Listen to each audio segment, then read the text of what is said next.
Ребятки. Я так давно хотела постричь волосы свои. Такое вот каре. Моя мечта сбылась.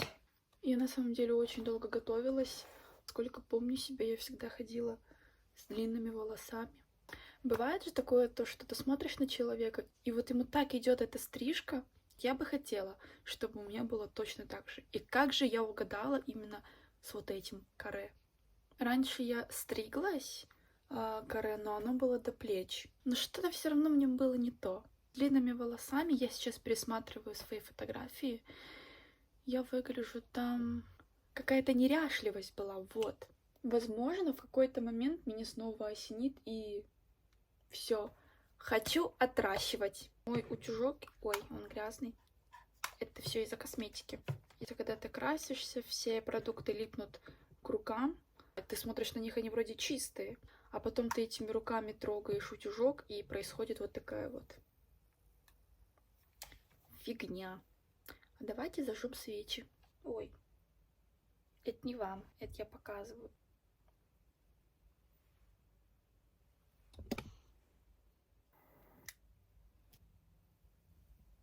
Когда у меня были длинные волосы, у меня кончики волос были очень секущимися.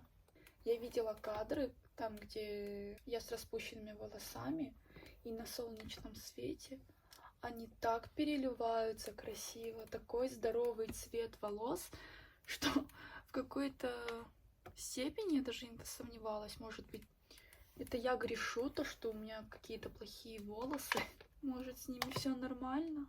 Но потом, когда я пошла в салон на стрижку, то мне мастер сказала то, что у меня очень сухие концы. И вот я уже третий раз у нее. Она сказала то, что состояние волос, если сравнивать сейчас, тогда в первый раз, говорит, намного лучше. Смотрите, какая разница, вы видите, даже длина поменялась. Обожаю волосы, когда они аккуратные, чистые особенно. Но иногда так лень мыть эту голову. Бывают в жизни такие непредвиденные обстоятельства, когда ты не помыл голову, а тебе куда-то надо выйти, а я не могу выходить с грязной головой куда-то. Мой мастер посоветовала, чтобы я сделала себе выпрямление. Это вроде бы с помощью химии. Я правда не знаю. Называется эта процедура Magic. Magic — это процедура, она позволяет не выравнивать каждый день волосы. Не можно забыть про слово укладка. Вау, седой волос. Вы видите этот седой волос? Мне всего лишь 27. Нет, не уже, а всего лишь. Я не старая, вы чё? Вы посмотрите на меня. Я и старость. Где? Если не заглядывать в мою больничную фотокарточку. Вообще даже рядом не стояли. You right, babe. One shot. Да. Седые волосы в 27. Ладно, о чем я говорю. У меня есть в окружении люди, которым даже 20 нету, а они уже седые. Это все Корея. Вы все еще хотите приехать в Корею? Приезжайте за седыми волосами. Я не знаю вообще, на каком фоне они, от чего, от каких мыслей. Понятно, что от негативных, вряд ли от хороших. Горячо! Будут расти и цвести седые волосы, правильно? Я вспомнила одного человека. Я его знала заочно, и я знала то, что и видела его последний раз с русыми волосами. Год, наверное, прошел. Я увидела этого человека, а он полностью седой. Я сначала подумала, то, что это другой человек, потому что как бы контрастно выглядит на таком фоне, когда ты знаешь то, что человеку всего от силы 25 вроде бы ему, где-то так, плюс-минус, 25-27. Боже, хотя на тот момент я считала, что 27 это уже старик. Нет, я молодая. Все старики так говорят, да? Я была в шоке, как, типа, с человеком может такое случиться просто за 1 год. Я просто боялась представить даже, какие масштабы стресса он испытал. Честно говоря, я даже не знаю, что должно случиться, чтобы за год посидеть. Это что-то такое, что человека настолько это потрясло. Ладно, давайте о хорошем. Ой, а что это такое? Почему меня мой мастер что-то в этот раз обстругала Вот, заканчивается где. И вот где этот. Я такое не заказывала. Ладно. Ничего не исправить уже. Отрастет. Ругаться не хочется. Потому что женщина хорошая. Девушка, точнее. Смотрите. Вы видите это? А здесь я как домовёнок Кузя. Надо как-то показать себя с утра. Моти. Скучно ему. Хочет, чтобы я уделяла время ему. Хотя и так ему уделяю времени, но ему все мало. Конечно, я же у него одна. Я вся его жизнь. Опять я грустна. Сегодня, видимо, на меня так погода влияет. Грустить тоже в какой-то степени полезно. Это тоже эмоция ведь, которую нужно выпускать, а не копить в себе, притворяясь там на людях веселым человеком, а вечером домой приходить и плакать в подушку. Вообще я заметила то, что мне очень сложно выражать свои эмоции на людях. Ну, это, конечно же, не оправдание, то, что я сейчас буду говорить, потому что я уже взрослый человек, я сама могу отвечать за свои эмоции. Но когда я была маленькая, мне всегда говорили: тихо, веди себя нормально, спокойно, не кричи. И у меня это как-то отложилось. Еще влияли и школьные годы, это я точно помню. Потому что если ты сотворишь какую-то странную херню, все начинают на тебя смотреть, коситься. Идет большое влияние в школе. Когда ты маленький, ты не особо понимаешь, как бы тебе хотелось вести себя так, как хочешь ты, или так, как тебе говорят твои друзья, одноклассники. Вот я не люблю вот эту сторону чёлочки. Потому что, смотрите, вот она живет своей жизнью, ей по барабану. Пойдет. Ну, кстати, сегодня, на удивление, волосы выпрямила довольно-таки быстро и без проблем. Наверное, потому что третий раз, когда я сходила к своему мастеру, исправила асимметрию, которую она мне сделала на второй процедуре. Вот здесь вот были некоторые длинные волосы, но я не знала, как их правильно срезать, чтобы не испортить все. Вот эта сторона нам была длиннее где-то на вот столько. Я не знаю, как это получилось, как она этого не заметила. А я такой человек, который не может выражать свои недовольства, тем более незнакомым людям. Поэтому я ушла просто с кривыми волосами. Чуть ли не каждый день психовала из-за того, что они разные. Потому что я по натуре перфекционист. И мне нравится то, что все ровненько, идеальненько, красивенько. Забыла ампулу намазать. Вот я не могу, чтобы все было как-то хаотично, по-разному, что-то где-то не так лежало. Мне вот хочется все поставить на свое место. И, честно говоря, это приносит такой дискомфорт в жизни, потому что вместо того, чтобы просто лечь и вправду отдохнуть, когда этого требует организм, он уже не выдерживает, особенно когда это находится на поле зрения, ты видишь то, что что-то лежит не на своем месте, вспоминаешь, ты не можешь нормально лежать. Это такой дискомфорт, честно. Ну, многие люди меня могут понять. Тоже опять идет с детства, то, что нужно все делать правильно, нужно делать все сразу, не откладывать. Хотя вот это откладывание иногда это так полезно. Когда ты на такие вещи, когда ты меньше обращаешь внимание. Все, короче, я потеряла суть мысли, пока вспоминала слово. Быть, как это? Быть непродуктивным — это тоже хорошо. Для вашего здоровья, организма, для вашей менталки, для вашей головы. Поэтому я бы хотела в своем влоге, наверное, освещать ту тему, зачем жить быстро. Остановитесь, вдохните, успокойтесь. У каждого свой темп жизни. Если кто-то заработал 1 000 000, возможно, вам нужно проявить себя в чем-то другом. Чем раньше вы поймете эту вещь, возможно, вы хороши в чем-то другом. Не в зарабатывании денег. Возможно, вам нужно направить внимание в какое-то другое русло. Кому-то, знаете, в этой жизни просто достаточно родиться в семье и уделять время ей. И все свое внимание. Правда, есть такие судьбы. Потому что в этой жизни у каждого свой сценарий. Вот я сейчас начала об этой теме говорить, все, меня не остановить, потому что я очень люблю рассуждать на такие темы, которые я поняла, наверное, совершенно недавно. потому что я столкнулась с таким моментом в своей жизни, когда у меня была затяжная депрессия. Я это, конечно же, отрицала все это время. Но сейчас, когда я стала более улыбчивее, стала более живее, я поняла, что это была все-таки депрессия.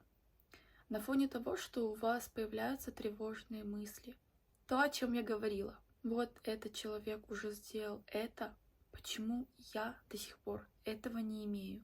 Хотя мне уже довольно-таки, немного, но есть года, которые я прожила, и как бы пора бы уже на чем-то остановиться, что-то чем-то заняться. Я это, конечно же, понимала.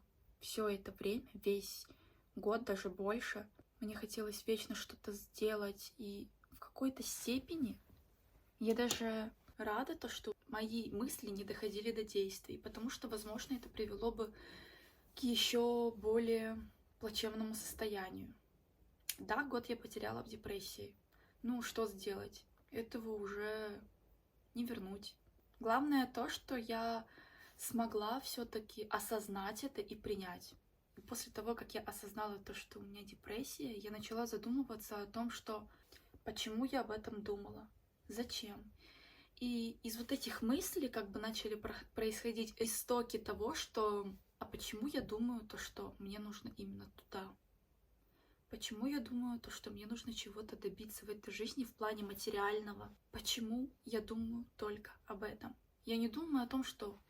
Я думала о том, что я хочу, но в какой-то момент я это откладывала настолько на дальнюю полочку, это превращалось уже как бы в рутину, и когда ты думаешь о своих каких-то потребностях, хотелках, на этом фоне уже как-то они начинают смываться. И в какой-то момент, где-то в середине депрессии, я села и спросила себя, чего я хочу. И в моей голове было ни единой мысли, ни единого желания. И меня это так расстроило. И с того момента я понемножку, с каждым днем я давала себе принятие и понятие того, что я человек, я живая, у меня могут быть, не должны, а могут быть свои желания. Почему они у меня исчезли? Я думала об этом часто и много. Почему они исчезли, на каком фоне, что это за желание? Вообще, мои ли это желания? Поняла то, что некоторые желания, они пришли ко мне из социума.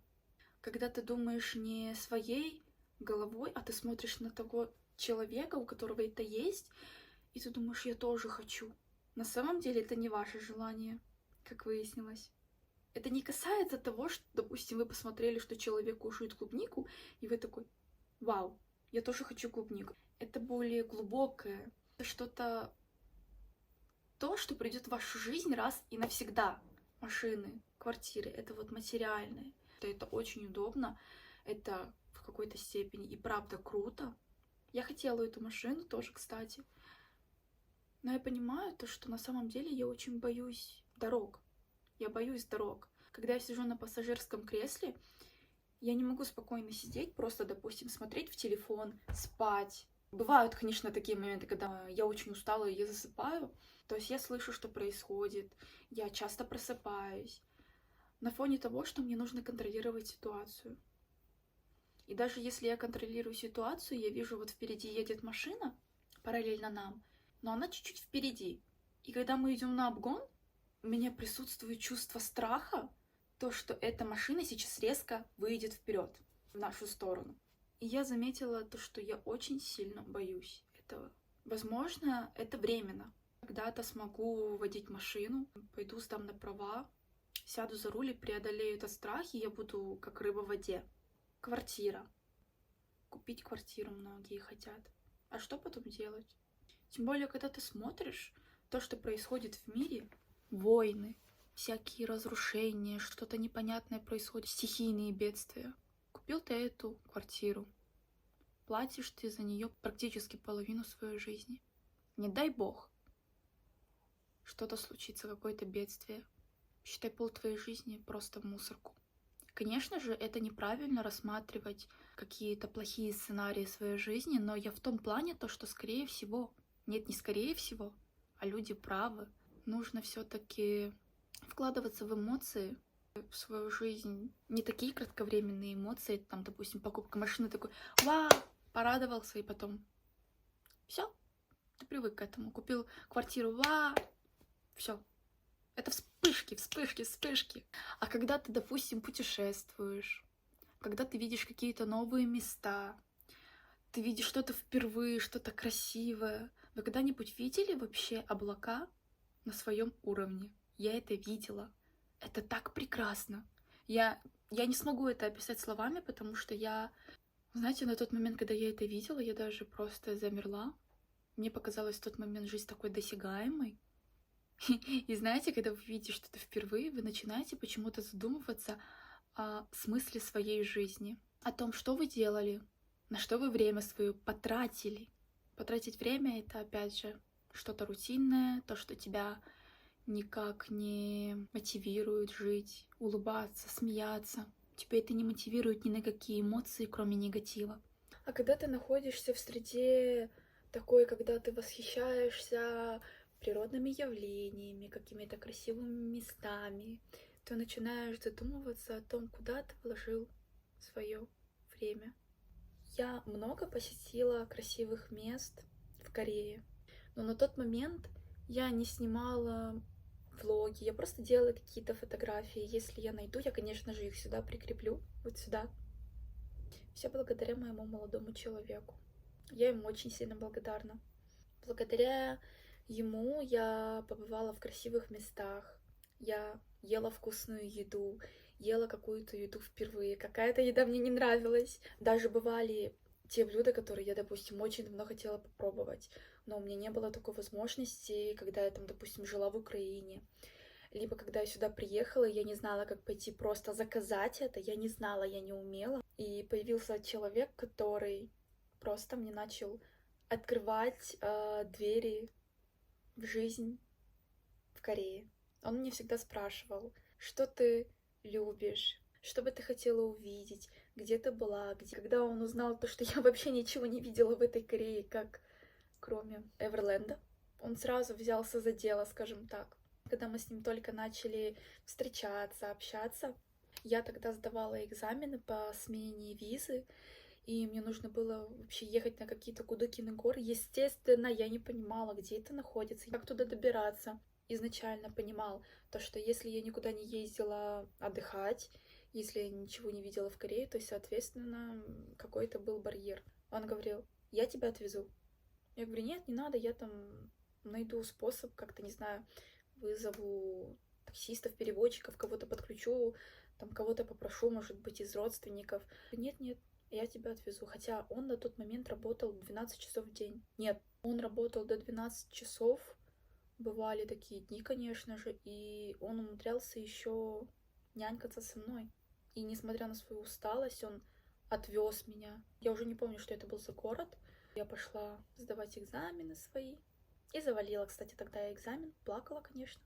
Он уехал, естественно, на работу сразу, потому что это были будние дни. И вот представьте, человек, и после работы мы ехали где-то часов, наверное, 2-3 часа точно это заняла дорога. Где-то часов 11 было вечера, когда мы уже приехали. Пока заселение в отель, пока то, пока это. Пока мы нашли этот отель, потому что я не умела бронировать. Мне кажется, ему было сложно со мной. Но несмотря на это, он все еще до сих пор со мной, значит, не так уж было и сложно. Ладно. Ему снова нужно возвращаться домой. Мне, конечно же, искренне было жаль его, то, что он так сильно утомляется из-за меня, конечно же. Я ему сказала, оставайся здесь, переночуй. Ты спишь там? Я здесь. Конечно, поспать нам не удалось. Что? Нет, ничего не было. Просто когда ты находишься с человеком, который тебе нравится, ты находишься на таких повышенных эмоциях, и когда вы тем более находитесь в такой, скажем, обстановке, ну невозможно просто лежать и спать. Почему мне так смешно? Просто на самом деле я об этом вспоминаю, и мне так хорошо, потому что это те эмоции, которые, знаете, я очень давно не испытывала, тем более на тот момент, когда ты нравишься человеку, но у вас еще ничего не было. Я не знаю просто, как это объяснить, но люди, которые влюблялись, когда вы еще даже не притрагивались друг к другу, даже за руки не держались, это такие эмоции. Люди, которые с этим сталкивались, они могут меня понять, о чем я говорю. Лежали с ним, разговаривали, общались, умилялись, любовались друг другом, влюблялись еще больше. Где-то до 3 часов ночи мы с ним не могли уснуть. Ничего не было. Я еще раз повторяю, не начинайте там придумывать что-то. Хотя можете начинать, в принципе, это ваше дело. Где-то под утро нам уже все-таки удалось уснуть. В 5 утра, может быть, даже чуть-чуть раньше, он выехал на работу. В тот день он чуть не попал в аварию. Задремал за рулем. Я такую вину чувствовала, честно. Он поехал еще на работу. Он еще поработал 12-часовую смену. И сразу выехал ко мне, чтобы забрать меня. Я говорю, может быть, не надо. Нашлись еще люди, которые меня могли отвезти в мой город. Я до сих пор помню эту девочку. Мы с ней вместе сдавали экзамен, она как-то меня нашла, я даже не знаю, наверное, в группе общей, в общем чате, где мы переписывались по поводу учебы. Сама написала мне, предложила как бы совместный ночлег, но как бы я сказала то, что она может приходить ко мне, но она не пришла. Она, видимо, как-то сама решила ситуацию с жильем. И в тот день я не могла поехать на экзамен, не могла вызвать такси, точнее, хотя я все подключила, я все перепроверила. Но что-то вот приложение захотело отказываться, искать мне машину. И эта девочка, она мне сама набирает, говорит, ты где? Я говорю, я не могу вызвать такси. Говорит, сейчас жди. Она как мой ангел-хранитель на тот момент была. Честно, правда. Я очень сильно ей благодарна. К сожалению, я потеряла ее контакт. Я не знаю, как с ней списаться. Я бы, честно говоря, с ней встретилась бы, выпила чашку чая. Да и имя я ее забыла, потому что это было давно. Она отправила машину своего брата. Он приехал за мной. Он забрал меня. Он отвез меня прям до двери, показал мне, куда мне идти. Это было так круто, то, что есть такие люди вообще в мире. И тем более в Корее, потому что в Корее это реально редкость. Правда, я ей очень была благодарна, и ее брату. Мы сдавали экзамен, я его завалила, она сдала раньше меня, могла уехать сразу домой, она ждала меня. Ну разве не солнышко? Она такая прекрасная. Она ждала меня, я вышла со слезами на глазах, я плакала, сидела. 15 мне не хватило минут. По сути, если бы экзаменаторы были немножко, скажем так, сердечнее, они бы могли закрыть на это глаза, потому что я знаю такие случаи, когда некоторым давали закончить свои работы. Она меня обняла, она меня утешила, говорит, все хорошо. Говорит, ты в следующий раз обязательно сдашь, и знаете, я в следующий раз, правда, сразу сдала. Я один раз завалила экзамен, боже. Почему я его завалила? Потому что я что-то там делала, и девочка с соседнего стола говорит, ты неправильно делаешь. А я была уверена в том, что я делаю. Вот с того момента я уже начинаю сомневаться, запутала меня своей же ошибкой. И опять же, о чем это говорит? То, что будьте уверены в себе, будьте уверены в своей правоте. Если вы уверены, делайте, никого не слушайте. Я сейчас поняла это, то, что судьба как сложилась. Чтобы меня на второй раз никто не отвлекал, со мной не было ни одного русскоговорящего человека, все были китайцы. Какая жизнь? Какая она, оказывается, может быть понятна, если сесть и просто рассудить. Вот какой-то это был такой порыв интересный на разговорное видео. Вообще у меня часто бывают такие прям порывы общения. На самом деле очень молчаливый человек, я больше в своих мыслях, где-то в своих думах. В нынешние дни я стараюсь больше проявляться, записывать такие видео, потому что, мне кажется, могу найти единомышленников. Просто посмотрите, какую атмосферу задают свечи.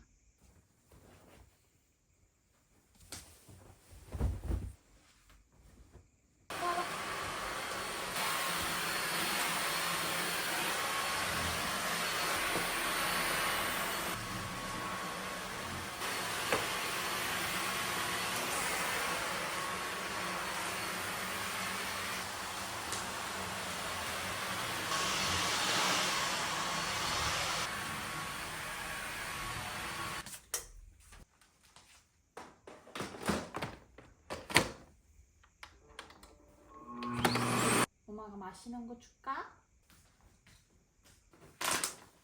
자, 천천히. 뭐 어찌 봐봐. 아이고 이뻐라.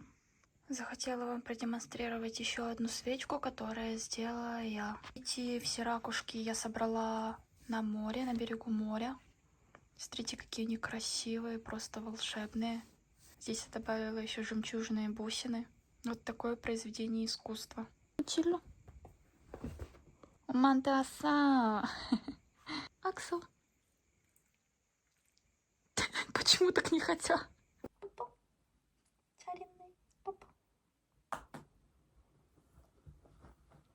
Вот так вот. Неразлучно мы с ним. Кладяшка, которая мне понравилась. И мне молодой человек решил купить огромную.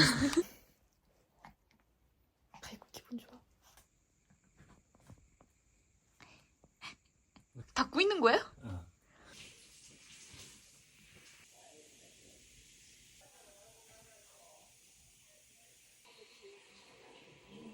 멋지.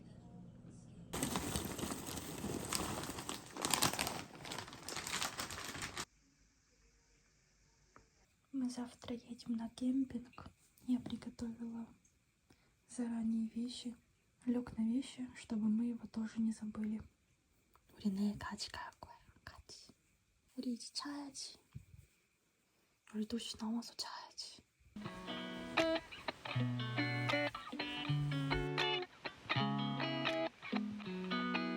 어.